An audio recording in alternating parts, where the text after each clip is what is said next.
Welcome to Akshayam kitchen. இன்றைக்கி நம்ம பார்க்க போகிறதுங்க சூப்பரான டேஸ்ட்டான பச்சைப்பயிறு பணியாரம் எப்படி செய்கிறதுன்னு பார்க்கலாங்க. அதுக்கு நான் ஒரு கப் பச்சைப்பயிறுங்க எடுத்து ஊற வச்சுட்டேங்க. ஊற வச்சுட்டு அன்றைக்கி நைட்டு முளை கட்டினா நல்லா அழகாக முளப்பு வந்துடுங்க. முளப்பு வந்த பச்சைப்பயிறு எடுத்து வச்சுட்டேங்க.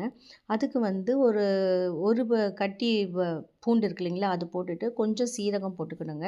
3 வரமிளகாய், கொஞ்சம் அதுக்கு தேவைக்கு தகுந்த உப்பு போட்டு நல்லா மிக்சியில் நெகு நெகு நெகுன்னு அரைச்சிக்கணுங்க. இது திரியாக அரைச்சிமாங்க, தனித்தனியாக பிசு பிசுறாக இருக்கும். அதனால் நல்லா நெகு நெகுன்னு அரைச்சி எடுத்து வச்சுக்கலாங்க. அதோடு சேர்த்து ரெண்டு கரண்டி இல்லை 3 கரண்டி தோசை மாவு எடுத்து ஊற்றிக்கலாங்க. இப்போ பச்சைப்பயிறு நம்ம அப்படியே டைரெக்டாக அரைச்சி பணியாரம் சுட்டோமா நல்லா வருங்க. முளை கட்டணும்போது கொஞ்சம் நீர்த்தாப்பில் இருக்கும். அதனால தான் நம்ம தோசை மாவு கொஞ்சம் கலந்துக்கிறோங்க.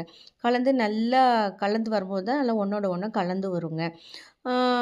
உப்பு இதுக்கு தனியாக உப்பு போட்டிருக்கோம். அதனால் தோசை மாவு அதுக்குண்டான உப்பு, இதுக்கு தகுந்த உப்பு நம்ம இதுக்கு போட்டிருக்கோம். கொஞ்சம் ஒரு கைப்பிடி அளவு புதினா இலைங்க பொடியாக நறுக்கி இதில் போட்டுக்கலாங்க. நல்லா வாசமாக இருக்கும். ஒரு கைப்பிடி அளவு கொத்தமல்லி இலைங்க, அதையும் இதில் போட்டுக்கலாங்க.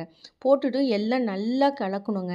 ஏன்னா ஒரே பக்கமாக நிற்கக்கூடாதுங்க. கொத்தமல்லியோ புதினாவோ ஒரே பக்கமாக நின்னா பணியாரத்துக்கு எல்லா பணியாரத்துக்கும் வராப்புல வராதுங்க. அதனால் நல்லா கரண்டி விட்டு நல்லா கலக்கணுங்க. நல்லா கலந்துட்டுங்க. அப்புறம் ஒரு பெரிய கேரட் ஒன்று எடுத்துங்க, தோல் சீவி நல்லா துருவிட்டு அதையும் சேர்த்து இதை கலந்துக்கலாங்க. கலந்துட்டு பணியார கல்லுங்க எண்ணெயை ஊற்றி பணியாரம் சுடணுங்க. இது பார்த்திங்கனாங்க எண்ணெய் பெருசாக ஒன்று இழுக்காது. சிம்லேயே வச்சு சுடும்போது பார்த்திங்கனாங்க நல்லா முருவலாக வருங்க. திருப்பி போட்டு அதுவும் சிம்மில் வச்சு எண்ணெய் ஃபஸ்ட்டு ஊற்றின எண்ணெயே போதுங்க. இது நல்லா முருவலாக வருங்க. இந்த பணியாரத்துக்கு வேணால் கொஞ்சோண்டு பெருங்காயம் மாவில் கூட சேர்த்துக்கலாங்க.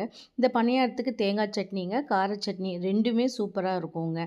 குழந்தைங்களுக்கு இது செஞ்சு கொடுங்க. ரொம்ப ஹெல்த்தியான ஃபுட்டு.